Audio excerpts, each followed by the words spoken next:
ওনার কবরের পাশে মসজিদ আছে না নাই? আছে। এজন্য মসজিদের সাথে সম্পর্ক জুড়ে দেওয়া এটা ইমানদারের আলামত, আর মসজিদকে ঘৃণা করা এটা মুনাফিকের আলামত। এজন্য আমরা যেন আমাদের হৃদয়টাকে মসজিদের সাথে জুড়ে দেই, মসজিদের সাথে যেন সুসম্পর্ক থাকে। মসজিদ সবার, মসজিদ নিয়ে দলাদলি নাই। দলাদলি আছে অনেক জায়গায়। হানাফি মসজিদ, আহলে হাদিস মসজিদ, এরকম আমরা দেখি বা শুনি, এটা ঠিক না। হানাফি মসজিদ বলে কোনো কথা নাই, আহলে হাদিস মসজিদ বলে কোনো কথা নেই। মসজিদ সবার। ছোট্টখাট্ট বিষয় নিয়ে মসজিদে মারামারি, একজন হাত তোলে আরেকজন তোলে না, কিলাকিলি আছে না নাই? একজন বলে জোরে আমিন, আরেকজন আস্তে আমিন, মারামারি আছে না নাই? এগুলো কি মারামারি করার কোনো বিষয়? কথা বলেন। সালাতে ফরজ আছে, ওয়াজিব আছে, সুন্নাহ আছে। খেয়াল করে বুঝবেন। ফরজ যদি নষ্ট হয় সালাত ভঙ্গ হয়, you have to repeat your সালাত। ওয়াজিব নষ্ট হলে সালাত ভঙ্গ হয় না, নতুন করে পড়া লাগে না, সেজদায় সাহু দিলেই সালাত আদায় হয়ে যায়। আর সুন্নাহ নষ্ট হলে নামাজ নষ্টও হয় না, নতুন করে পড়াও লাগে না, সৌ সেজদাও লাগে না, নামাজ আদায় হয়ে যায় সুন্নাহ নষ্ট হলে। এই যে হাত তোলা না তোলা, এটা সুন্নাহ। আমিন জোরে বলা না বলা, এটা কি সুন্নাহ, যেটা কোনো কারণে কেউ না করলেও তার নামাজ কবুল করে নিবে কে? আর এই সব সুন্নত লই আমগো দেশে গিলাগিলি। মৌলভীবাজারে মাশাআল্লাহ এগুলা নাই, এখানেও আছে। এগুলোর অবসান ঘটুক, আমরা চাই কি চাই না? আর কত এই ছোটখাটো বিষয় নিয়ে আমরা এই বিভেদের প্রাচীর আর দেয়ালকে উঁচু করবো আমাদের মাঝখানে? কবে আমরা ঐক্যের সিন্ডিকেট করব? কবে? আর কবে সাদা মনের মানুষ হব? কবে? আর কত? অনেক হয়েছে, আর না, এবার থামেন। বিভেদের প্রাচীরকে ভেঙে চুড়িয়ে দেন। ঐক্যের এমন সিন্ডিকেট করতে হবে যাতে কোনো অপশক্তি এই ঐক্যকে ভাঙতে না পারে, বানচাল করতে না পারে। চিল্লায় বলেন ঠিক কিনা? এই জন্য মিউচুয়াল রেসপেক্টের দরকার, পারস্পরিক শ্রদ্ধাবোধ সব ক্ষেত্রে। রাজনীতিতে, সামাজিক অ্যাক্টিভিটিসে আমাদের আলেম ওলামাদের মধ্যে পারস্পরিক শ্রদ্ধাবোধের দরকার, মিউচুয়াল রেসপেক্ট। কেউ কাউরে রেসপেক্ট করে না, আমি যেটা বুঝছি এটাই সব, বাকি সব হারাম, এরকম বলে না অনেকে? এরকম যেন না করি। তাহলে মসজিদ সবার। মসজিদ, আল্লাহর হাবিব সাল্লাল্লাহু আলাইহি ওয়াসাল্লাম খ্রিস্টানদেরকে মসজিদে ঢুকতে দিয়েছেন, আর আমরা মুসলমান ভাইয়ের জন্য মসজিদে তালা ঝুলাই দেই, আছে না নাই? আল্লাহর হাবিব সাল্লাল্লাহু আলাইহি ওয়াসাল্লাম কোথাও গেলেই প্রথমে মসজিদ বানাতেন। কি বানাতেন? মসজিদ বানাতেন। মক্কা থেকে হিজরত করে মদিনায় আসলেন, কোবায় থাকলেন কয়েক সপ্তাহ। কোবা পল্লীতে তিনি মসজিদ বানালেন, মসজিদ কোবা। ওখানে প্রতি শনিবার কেউ যদি অজু করে ওখানে যে 2 রাকাত নামাজ পড়ে, একটা কবুল উমরার সওয়াব আল্লাহ তাআলা তার আমলনামায় দিয়ে দেয়। মসজিদে কোবা বানালেন। তারপরে মদিনায় এসে মসজিদে নববী বানালেন আল্লাহর হাবিব সাল্লাল্লাহু আলাইহি ওয়াসাল্লাম, মসজিদে নববী। এটা ছিল আল্লাহ রাসূল সাল্লাল্লাহু আলাইহি ওয়াসাল্লামের বৈশিষ্ট্য। কোথাও গেলেই তিনি মসজিদ বানাতেন, মসজিদে নববী। হায় রে, এখন তো কত সুন্দর মসজিদ আমরা দেখি, আমরা যে সালাত পড়ি। আল্লাহর হাবিব সাল্লাল্লাহু আলাইহি সাল্লামের সময় মসজিদে নববী কি এরকম ছিল? কথা বলেন। ফ্লোর ছিল বালুর ফ্লোর। কিসের ফ্লোর? আমাদের মসজিদের ফ্লোর কিসের? টাইলস। আর আল্লাহ রাসূল সাল্লাল্লাহু আলাইহি ওয়াসাল্লামের মসজিদে নববীর ফ্লোর কিসের? কথা বলে না। তো আওয়াজ করে উত্তর দেন না কেন? কষ্ট হচ্ছে? দুপুরে খাইছেন না সবাই? কেন খান নাই কেন? রোজা রাখছিলেন? হ্যাঁ, ফজর বাদে আইছি। আচ্ছা ঠিক আছে, ঠিক আছে। আচ্ছা আচ্ছা, সাউন্ড নাই, কথা শোনা যায় না? তো এটা শুনলা কেমনে? জিজ্ঞেস করলাম কথা শোনা যায় না, কয় না। তো এটা শুনলা কি করে? মানে অল্প শোনা যায়, তাই তো? একটু পরে আমার বিদায় ঘন্টা বাজবে, আমি চলে যাব। এই তোমরা ডিস্টার্ব করতে করতে আমার সময় শেষ। তোমরা ডিস্টার্ব করলে তোমাদের লস। আমি আমার টাইমের 1 মিনিটে বেশি যেতে পারবো না, কারণ এখানে আসরের সালাতের আজান শুরু হয়ে যাবে, এরপরে কোনো কথা নেই। আর বক্তব্য লম্বা করা এটা বেদাত। এই বেদাতকে আমি সুন্নাতের মধ্যে আনতে চাচ্ছি। একটা সময়ে একেবারে কমায় নিয়ে আসবো। এত প্রোগ্রামও আমি করতে চাই না। আমি ঘোষণা দিয়েছি আগামী বছরে সারা বাংলাদেশে আমার প্রোগ্রাম হবে 50টা। কয়টা? 50টা। এরপরের বছর 30টা, এরপরের বছর 20টা। বিভাগীয় প্রোগ্রাম করলেই চলবে আমার। এক এক বিভাগে যে 2 দিন 3 দিন খালাস। এত দরকার নেই, এত লম্বা চূড়ার বক্তব্যের দরকার নেই। আধা ঘন্টা চুপ করে শুনেন, কয়েকটা মেসেজ ড্রপ করি। Take it with you to your home, then practice and apply in the society. নিয়ে যান, আমল করেন, সমাজের কাজে লাগান। সমাজটা আলোকিত করে দিবে কে? খুতাবুকুম তাওয়িলা সালাওয়াতুকুম কাসীরা। আল্লাহর হাবিব সাল্লাল্লাহু আলাইহি ওয়াসাল্লাম বললেন, কিয়ামতের একটা আলামত, কিয়ামতের আগে তোমাদের বক্তব্য হয়ে যাবে লম্বা, সালাত হয়ে যাবে খাটো। সালাতের পরে তাসবিহ পড়তে চায় না লোকজন, ব্যস্ত, মহা ব্যস্ত, সুপার বিজি। কোত্থেকে আসলে এই ব্যস্ততা? আপনি রবের সাথে মুনাজাত, না যাই ইউনাজি মুনাজাত, আপনার রবের সাথে একা নীরবে কথা বলতে মনে চায় না আপনার? এত তাড়াহুড়ো কিসে? ধীর স্থির হন, একটু স্থির হন। একটু মনোদৈহিক প্রশান্তি অর্জনের চেষ্টা করেন। সব সময় ব্যস্ত, ধাক্কাধাক্কি, উচ্ছৃঙ্খলা, এগুলো আমাদেরকে শেষ করে দিয়েছে। এজন্য লম্বা চোরা বক্তব্য ঠিক না। বক্তব্য শুনতে আমাদের ভালো লাগে, আমল করতে ভালো লাগে না। বক্তব্যটা শেষেই সিগারেট ধরায়, আছে না নাই? মাহফিল শেষেই বিড়ি ধরায়, কয় চমৎকার ওয়াজ করছে হুজুরে। ওয়াজটা সেরকম হয়েছে, অনেক কণ্ঠ সুন্দর হুজুরের। এতদিন ইউটিউবে দেখছি, আজকে সরাসরি দেখাইছি, আছে না নাই? তো কি লাভ হয়েছে? লাভটা হয়েছে কি? এই যে মাহফিল শেষে বিড়িটা ধরাইলেন আর গেলেন, কোনো লাভ হয় নাই। এগুলো থেকে বেরিয়ে আসতে হবে। বছরের পর বছর আমাদেরকে শেখানো হয়েছে একভাবে, কেউ এই পরিবর্তনের আওয়াজ তোলে নাই। আওয়াজ আপনাকে তুলতে হবে। আওয়াজ তোলার জন্য এত মানুষ লাগে না, আপনি একাই যথেষ্ট। আপনি দাঁড়ান না সামনে, দেখবেন আপনার সামনে কেউ টিকে থাকতে পারবে না, ঠিক কিনা? কিন্তু আপনার শক্ত সিদ্ধান্ত লাগবে, পরিবর্তনের জন্য শক্ত মানসিকতা লাগবে যে আমি পরিবর্তন করতে চাই। We have to change. যুগ জামানা পাল্টে দিতে চাই না অনেকজন, এক মানুষই আনতে পারে জাতির জাগরণ।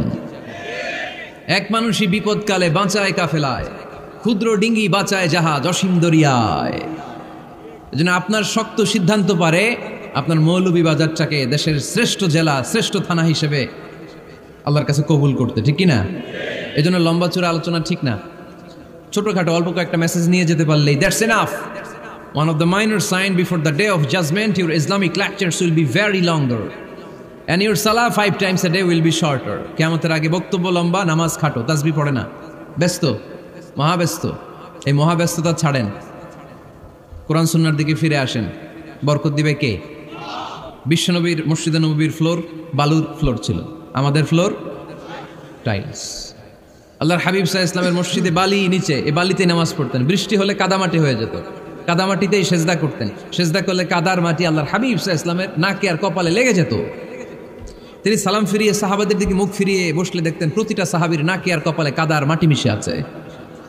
তার মানে প্রিয় নবী সাল্লাল্লাহু আলাইহি ওয়াসাল্লামের মসজিদে নববী ছিল কাঁচা, কিন্তু মুসল্লি ছিল পাকা। আমাদের মসজিদগুলা হয়েছে পাকা, কিন্তু মুসল্লি কাঁচা, ঠিক কিনা? ফজরের সালাতে মানুষ নাই। ইমাম সাহেব আছেন কে কে এলাকায়? দেখি ইমাম, মসজিদের ইমাম, মাশাআল্লাহ। আপনাদের এইখানে ওই মসজিদে ফজরের নামাজে কয় কাতার হয়? 5 জন 6 জন? কেনে এত কম? কেনে? হ্যাঁ, আসে না, আসতে চায় না লোকজন। তো এই যে 5-6 জন ফজরের সালাতে, কল্পনা করতে পারেন ফজরের সালাতে এত কম লোক? ফজরের জামাতে লোক যায় না, এটা একটা মহামারী। যেদিন ফজরের জামাতের দৃশ্য আর জুমার নামাজের দৃশ্য একরকম হয়ে যাবে, ওই দিনই বাংলাদেশে ইসলাম কায়েম হয়ে যাবে। এখন স্লোগান তুলে বিপ্লব বিপ্লব, ইসলামী বিপ্লব। আর ফজরের সময় আমি কম্বলের ভিতরে, আছে না নাই? কোনো বিপ্লব হবে না। ফজরের নামাজ জামাতে পড়ুন, সকালটারে বরকতময় করে দিবে কে? আল্লাহর হাবিব সাল্লাল্লাহু আলাইহি ওয়াসাল্লামের মসজিদ ছিল সবার জন্য উন্মুক্ত, এখানে সবাই আসতে পারত। এজন্য মসজিদ হবে সবার। আমরা মসজিদের আবাদকারী হতে চাই। এজন্য রাব্বুল আলামিন বলেন, ইন্নামা ইয়া'মুরু মাসাজিদাল্লাহি মান আমানা বিল্লাহি ওয়াল ইয়াউমিল আখির ওয়া আকামাস সালাতা ওয়া আতাজ যাকাতা ওয়া লাম ইয়াখশা ইল্লাল্লাহ ফাআসা উলাইকা আন ইয়াকুনু মিনাল মুহতাদিন। সুবহানাল্লাহ পড়েন। রব্বুল আলামিন বললেন, মসজিদের আবাদকারী হবে তারা যারা আল্লাহর প্রতি ঈমান আনে, আখিরাতের প্রতি ঈমান আনে, যারা সালাত কায়েম করে, যারা যাকাত আদায় করে, যারা দুনিয়ার কাউকে ভয় পায় না, ভয় পায় একজনকে। চিল্লায় বলেন তিনি কে? যাদের হৃদয়ে আছে আল্লাহর ভয়, তারা কবু পথ ভুলে যায় না।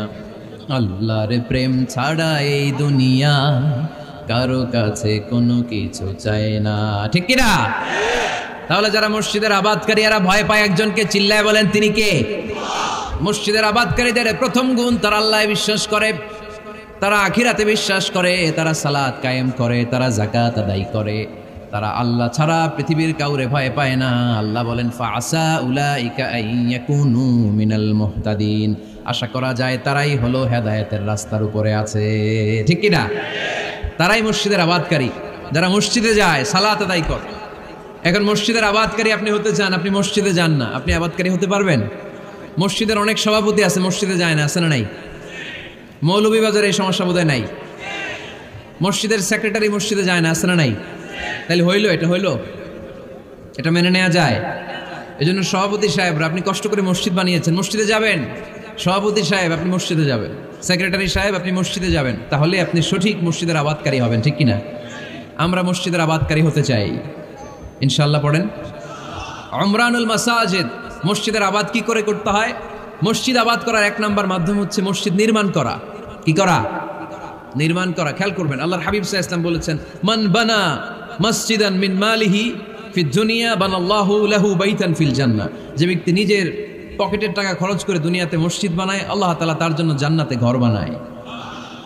60টা জিনিস মানুষ মরে যাওয়ার পরে তার কবরে পৌঁছতে থাকে। ইন্না মিম্মা ইয়ালহাকুল মুমিন মিন হাসানাতিহি বা'দা মাউতিহি। মানুষ মরে যাওয়ার পরেও যে 60টা জিনিস তার কবরে পৌঁছায়, তার মধ্যে একটা হচ্ছে মসজিদান বানাহু। সে যে মসজিদ বানিয়ে গিয়েছে, ওই মসজিদের সওয়াব। সুবহানাল্লাহ পড়েন। আপনি টাকা দিয়ে মসজিদ বানিয়ে দিলেন, ওই মসজিদে মুসল্লিরা নামাজ পড়ে, রোজাদাররা এসে ওখানে ইফতার খায়, তাহাজ্জুদ আদায়কারীরা তাহাজ্জুদ পড়ে, তাদের সওয়াবের কমতি হবে না, কিন্তু তাদের সওয়াবের একটা পার্সেন্টেজ সওয়াব যে ব্যক্তি মসজিদ বানালো তার আমলনামায় আল্লাহ ঢুকিয়ে দেয়। এজন্য বেশি বেশি মসজিদ বানাতে রাজি আছেন তো? তাহলে মসজিদ আবাদ করার প্রথম মাধ্যম হচ্ছে মসজিদ বানানো। 2 নম্বর মাধ্যম হচ্ছে মসজিদে যেয়ে জামাতে সালাত আদায় করা। জামাতে সালাতুল জামাআ তাফদুলু সালাতাল ফাযযি বি27 দারাজা। ঘরে নামাজ পড়লে একা একা পড়লে যেই সওয়াব, জামাতে পড়লে 27 গুণ বেশি সওয়াব। সুবহানাল্লাহ বলতে পারলেন না? হে নামাজি আমার ঘরে নামাজে পড়ো আজ, দিল মে তোমার চরণ তলে হৃদয় যায় নামাজ। হে নামাজি আমার ঘরে নামাজে পড়ো আজ, দিল মে তোমার চরণ তলে হৃদয় যায় নামাজ। পড়েন আল্লাহু আকবার। কি সুন্দর লিখেছেন কাজী নজরুল ইসলাম। মসজিদ কেমন যেন মসজিদ তার নিজের ভাষায় আল্লাহর কাছে কেঁদে কেঁদে ফরিয়াদ জানায়, আল্লাহ নামাজিরা আমার ঘরে আসে না, কি সুন্দর টাইলস, কি সুন্দর মুসল্লা, কি সুন্দর এয়ার কন্ডিশন, সব আছে কিন্তু মুসল্লি নাই, ঠিক কিনা? মসজিদগুলো আল্লাহর কাছে ফরিয়াদ জানায়। এজন্য আমরা যেন মসজিদমুখী হই। কি মুখী? আওয়াজ করে বলতে হবে, কি মুখী? মসজিদমুখী। তাহলে মসজিদ আবাদের 1 নম্বর পদ্ধতি মসজিদ বানানো। 2 নম্বর মসজিদে বেশি বেশি যে জামাতে সালাত আদায় করা। 3 নম্বরে মসজিদের সাথে সম্পর্ক জুড়ে দেওয়া, হৃদয়টা যেন সবসময় মসজিদের সাথে লেগে থাকে। আল্লাহর হাবিব সাল্লাল্লাহু আলাইহি ওয়াসাল্লাম বললেন, সাবআতুন ইউযিল্লুহুমুল্লাহু ফি যিল্লিহি ইয়াওমা লা যিল্লা ইল্লা যিল্লু। 7 শ্রেণীর ব্যক্তিকে আল্লাহ তাআলা কিয়ামতের দিন আরশের নিচে ছায়া দিবে, যেদিন আল্লাহর আরশের ছায়া ছাড়া কোনো ছায়া পৃথিবীতে থাকবে না। সেই দিনটা কি এই দিনের মতো? কিয়ামতের দিনটা আজকের এই দিনের মতো হবে? 50,000 বছর হবে। এটা লেন্থ, এটা ডিউরেশন। কাআন সাফসাফা লা তারা ফিহা ইওয়াজা ওয়ালা আমতা। লেভেল প্লেইং ফিল্ড, তামার জমিন। একটু কল্পনা করেন তো ওই দিনটা কত ভয়ঙ্কর। বাবা ছেলেরে চিনবে না ওই দিন, ছেলে বাবারে চিনবে না, স্ত্রী স্বামীকে চিনবে না, স্বামী স্ত্রীকে চিনবে না, পীর সাহেব মুরিদ চিনবে না, মুরিদ পীর সাহেবকে চিনবে না, নেতা কর্মীকে চিনবে না, কর্মী নেতাকে চিনবে না। হায় হায়, ইয়া নাফসি বলে কাঁদবে।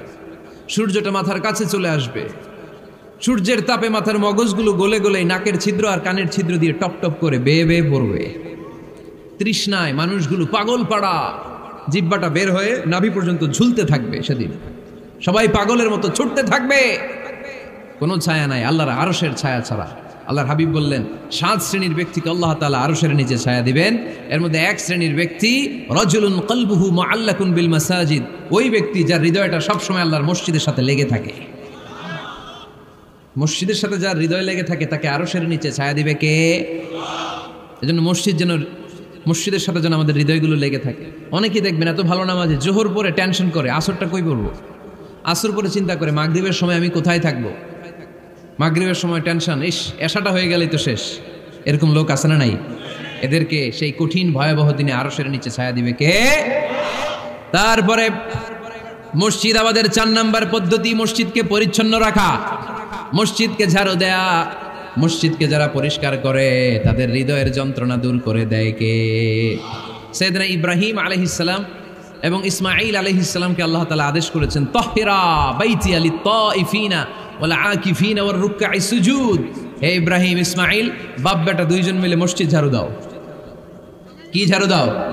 মসজিদেরি ঝাড়ু বাড়দার ও কামারে হাত শোনো আমার মুনাজাত। পড়েন, শোনো শোনো ইয়া ইলাহি আমার মুনাজাত, শোনো আমার মুনাজাত। পড়েন আমিন। মসজিদ ঝাড়ু দেওয়া মসজিদ আবাদের অন্তর্ভুক্ত। আপনারা কেউ কোনোদিন মসজিদ ঝাড়ু দিয়েছেন নাকি? কে কে দিয়েছেন দেখি? সবাই সবাই মসজিদের খাদেম, মাশাআল্লাহ। আমিও দিছি মসজিদ ঝাড়ু, অনেক দিছি, মাশাআল্লাহ। আল্লাহ তুমি কবুল করো। যাদের হৃদয়ে বড় জ্বালা, ফ্যামিলিতে সুখ নাই, শান্তি নাই, তারা হৃদয়ে প্রশান্তি আনতে চাইলে এতিমখানায় যাবেন, এতিমের মাথায় হাত বুলিয়ে দিবেন, এতিমের মুখে খাবার তুলে দিবেন, আপনার হৃদয়টারে নরম করে দিবে কে? আল্লাহর ঘর মসজিদে যাবেন, নিজ হাতে মসজিদটারে একটু পরিষ্কার করে দিবেন, আপনার জীবনটারে উজালা করে দিবে কে? তাহলে এগুলো করার মাধ্যমে আমরা মসজিদের আবাদ করতে চাই। আমরা মসজিদের আবাদকারী হতে চাই কি চাই না? আল্লাহর ঘর মসজিদ আবাদ করার মতো শ্রেষ্ঠ কাজ পৃথিবীতে হতে পারে না। এই মসজিদের কিছু আদব আছে, আল্লাহ রাসূল সাল্লাল্লাহু আলাইহি ওয়াসাল্লাম বলেছেন এই আদবগুলো মেনটেন করে যেন আল্লাহর ঘর মসজিদের সাথে আমরা ব্যবহার করি। মসজিদের 1 নম্বর আদব হচ্ছে মসজিদে ওযুর সাথে প্রবেশ করা। কিসের সাথে? ওযু করে পরিচ্ছন্ন হয়ে মসজিদে প্রবেশ করা। এজন্য অপবিত্র অবস্থায়, গোসল ফরজ, এরকম অবস্থায় মসজিদে ঢোকা যাবে? কথা বলেন, ঢোকা যায়? যেই নারীদের মাসিক চলতেছে, মেনস্ট্রুয়েশনাল পিরিয়ড চলতেছে, ওই নারীদের পক্ষে মসজিদে ঢোকা জায়েজ আছে? নাই। তাহলে এটা হলো 1 নম্বর আদব। মসজিদে ঢোকার সময় কি করে ঢুকবো? ওযু করে। আওয়াজ করে বলেন, কি করে ঢুকবো? ওযু করে। 2 নম্বর আদব হচ্ছে মসজিদে যাওয়ার সময় সবচেয়ে ভালো জামাটা পরে যাবে, সবচেয়ে ভালো পাঞ্জাবিটা পরে যাবে।